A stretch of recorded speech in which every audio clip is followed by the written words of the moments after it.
Hey folks, it's Egwin here from Beyond Systems. This time we explore another movement pattern that lies still rather close to the developmental movement series. So it starts out with some rolling, then with one version of getting up in a sitting position on your bum, and from there with a spiral movement we actually start to stand up. So let me show the movement. First looks like that.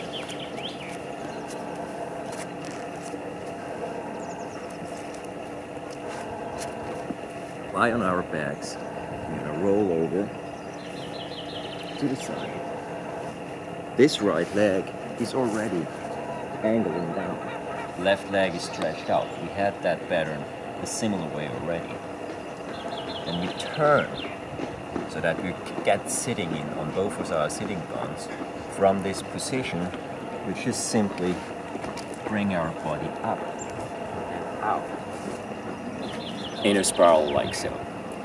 So once again, this whole pattern and a little bit more flow. So from here, we have to roll. We come over internally. We turn to the left side. That's the important part. We turn the left foot out. We turn the right foot in, and we spiral upwards like so. So from here, as soon as we get seated, this time at the moment on my right sitting bone, I turn my hips. I allow for my legs to flip over as well. Good. The right leg follows, and I get up in a spiral motion. So what's important here? We already discussed the rolling, obviously. From here, we come over to the side. You can either do a core leads or an eye leads or even a leg leads, whatever. Now the second part of the rolling, we allow the leg to go down on the ground. We roll on top of that leg, and instead of rolling all the way over, which we did in the previous video, from that position, it's literally I come up and allow my left sitting bone to sink back down into the ground, and I flip my legs over. So I create even more of a spiraling effect. I allow gravity to help me. And the rest is just simply bringing my foundation, meaning my feet, into a position that supports me for getting up.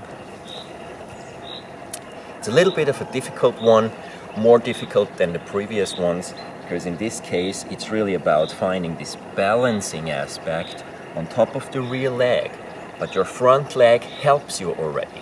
That's why it's still part of that developmental movement series. It's about balancing weight around my center that eventually closes up into a spiral motion. So from here, I'm closing towards the front. This left leg, this doesn't just lie there.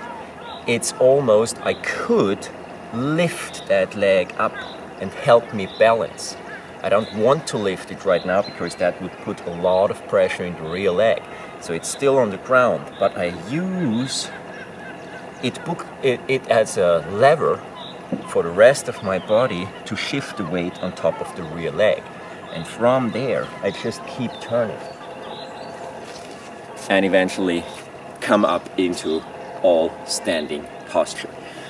Obviously the same thing on the other side as well.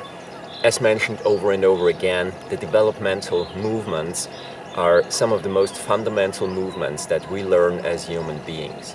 Those fundamental movements that we learn as human beings, they are untainted. No one ever showed us those movements.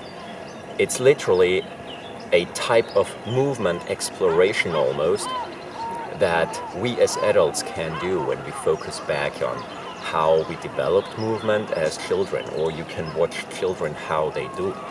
They start to balance their core, they start to create literally with every single day more strength in their core, more strength in their extremities, and find creative ways to slowly but steady get more and more into that area of an adult movement pattern.